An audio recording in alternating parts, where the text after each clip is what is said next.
Welcome back to VideoTalk and welcome back to this monster double episode. And hey, hopefully you have watched the previous video, which was Galaxy of Terror. I was discussing about this film because this got its 4K Ultra HD release, and also its sister film Forbidden World, which we'll be discussing today, got its 4K Ultra HD release from Shout Factory. So this is a perfect time to be discussing about these films because these films are pretty dear to me. And hey, as with this one, also with this one, if you're interested in this more like marginal stuff, please comment and like this video, because I know they're not gonna be getting too much views, so it's important to me that to hear your like opinions and your likes. So previously I was talking about this Galaxy of Terror, that was a film that I didn't see. I didn't see it until I was like a grown up. But this film, yeah, in Hervanta they did have this in the rental store, and I didn't know that these films are kind of like siblings, because when they made Galaxy of Terror, Roger Corman picture, and produced by Roger Corman and directed by the guy Bruce D. Clark.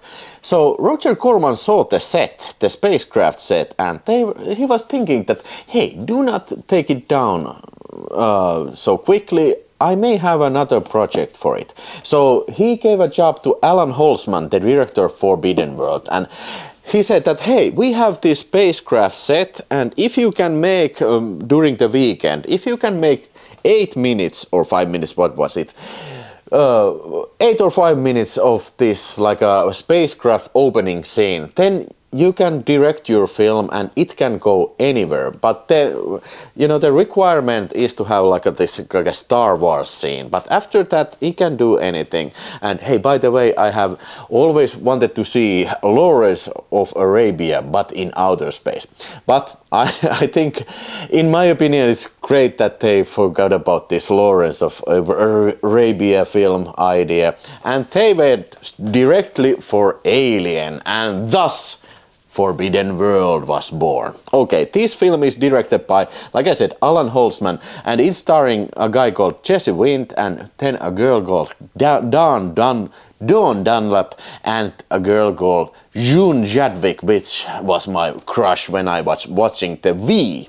You know, the V series with those UFOs coming from sky. But she was not in the original series. June Jadwick was in the continuation series, the season 1 of We, not the original miniseries. But anyway, June Jadwick and Dawn Dunlop, they are like a science ladies in this, like a facility in outer space, in a strange planet, that they're making these experiments, genetic experiments, and Jesse Wind is like this space ranger, or space cowboy, or whatever the fuck he is. And he's called to this planet because there was an accident, and then this genetic experiment has gone loose in that space station. So there you go. Basically, that's your alien. That's an alien right there. But okay, you might say that Galaxy of Terror is an alien ripoff, which it is, but this is much more direct ripoff of Alien. And in its approach, I think I like much more. Even, I like Galaxy of Terror, like you saw in me talk about this in the previous video, but I think this is my favorite of this bunch, because this is so simple-minded, and it's entertaining. You know, guy goes to planet, talks a little bit with those other people, and then the creature starts rampaging, and people start to die. Yeah, the music was made by this lady composer called Susan Justin, and yeah, I think the music in this film is quite amazing. Ding, ding, ding, ding, ding, ding. Yeah, it's fantastic. I have always liked that music. And like I said, I saw this as a kid, and then there was a huge chunk of time that I didn't see it, because yeah, back in the day it was not in common that people own like a rental videos. But much later, like when I was like a 15 or 16 years old, I went to my second-hand store and saw this, and I was watching this, and I say that, man, this is the film that I saw back in the day. Kielletty maailma. It's a quite literal translation of Forbidden World. So is this finished tape cut or uncut? What I'm holding in my hand is the uncut version, but I have seen with identical covers and identical tape a cut version too. I used to have that also. And the cut version is cut from two scenes. The other one is being the doctor's hand being separated. You remember the scene with Dan Dunlop and this half-molten doctor. The close-up of this hand getting severed is cut. And the other scene, the notorious scene where the June Chadwick girl is impaled by the tail of alien. So that scene is cut. It's not particularly cut, but it is censored so that we get to see the slow motion head of the monster like screaming, whoa, whoa, going like this. It will hide the blood spurting. Yeah, that is censored version. And you can also identify the cut version from that fact that the cut version doesn't include the Throne of Fire trailer at the end. That is also a difference that I noticed comparing these two versions. And this is a Roger Corman classic Blu-ray that was released in 2010, including director's cut. But this release, the director's cut is in very shitty quality. To be perfectly honest with you, I didn't even notice the second disc in this set. I'm very ashamed to admit that, but I read somewhere that it includes director's cut, and I was thinking like, where is that fucking director's cut? And then it hit me. Oh my god, it's a two disc set, and it's a DVD and very shitty quality.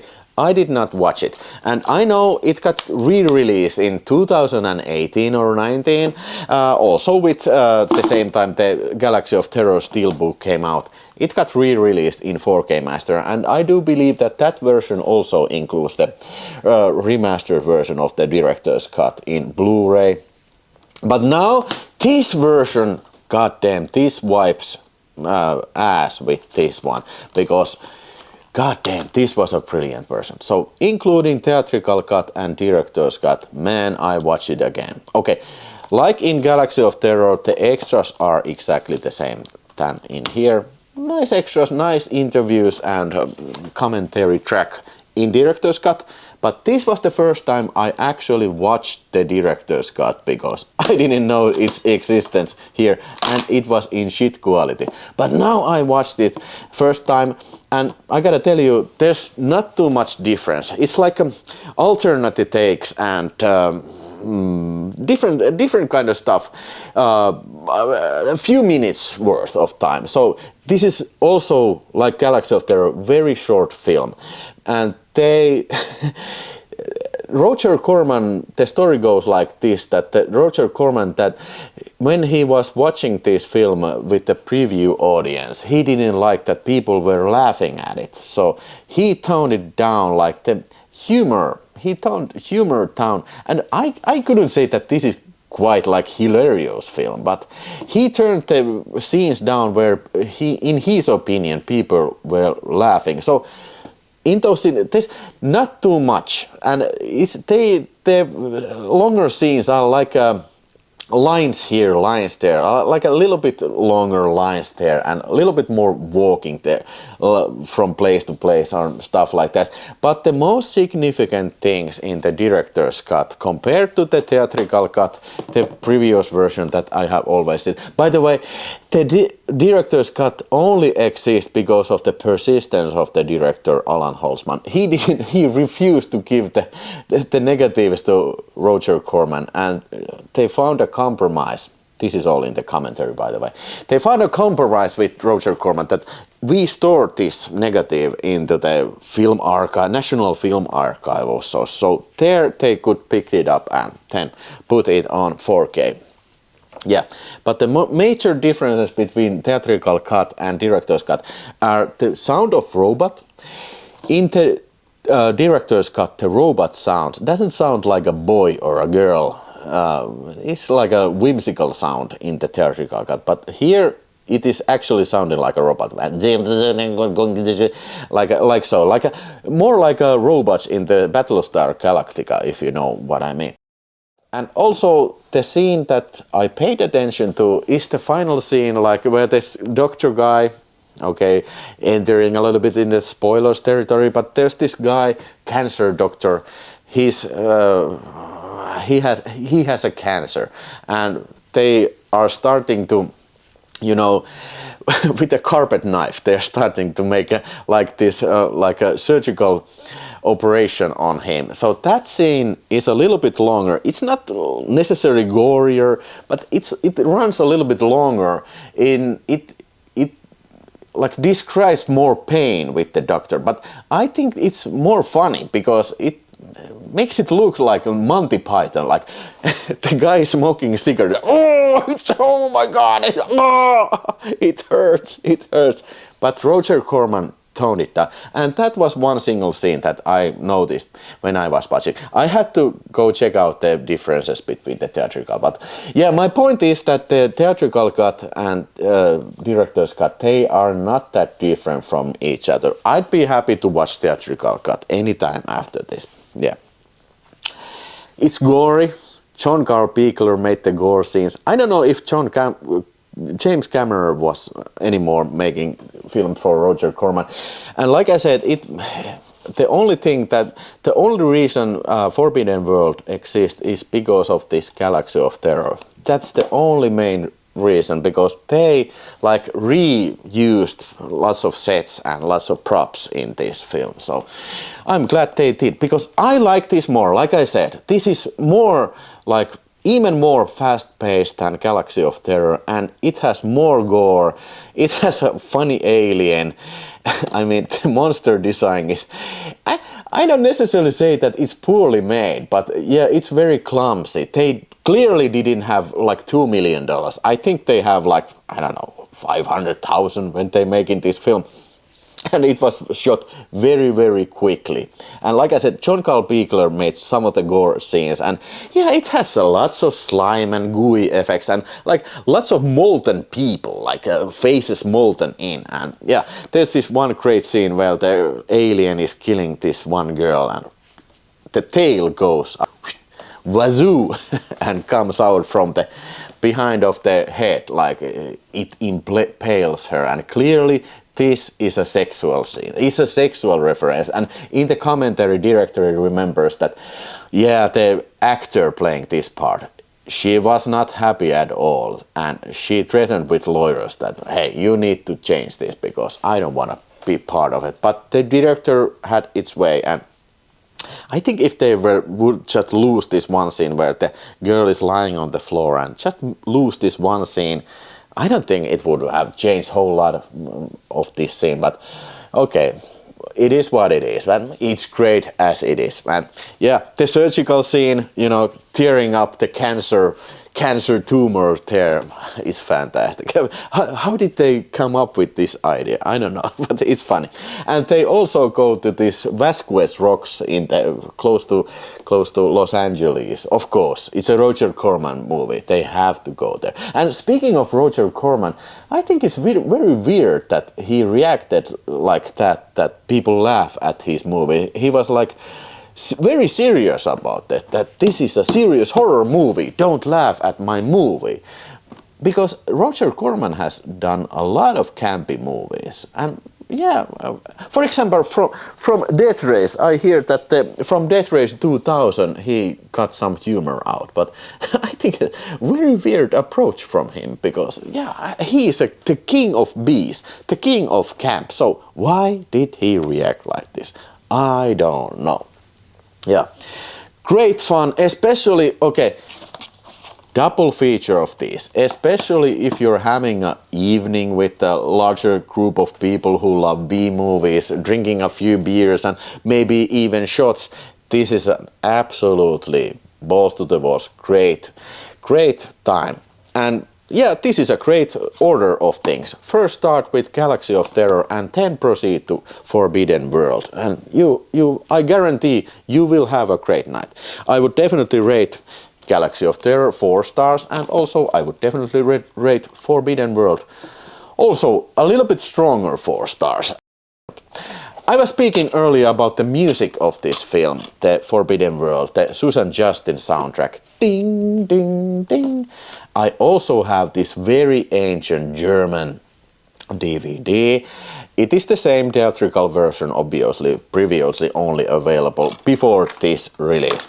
But strange thing about this DVD, and the reason I still keep it, that this includes, as a DVD audio, it includes the soundtrack in its complete form. So this is definitely, if you're a fan of Forbidden World, something that you might to hunt down.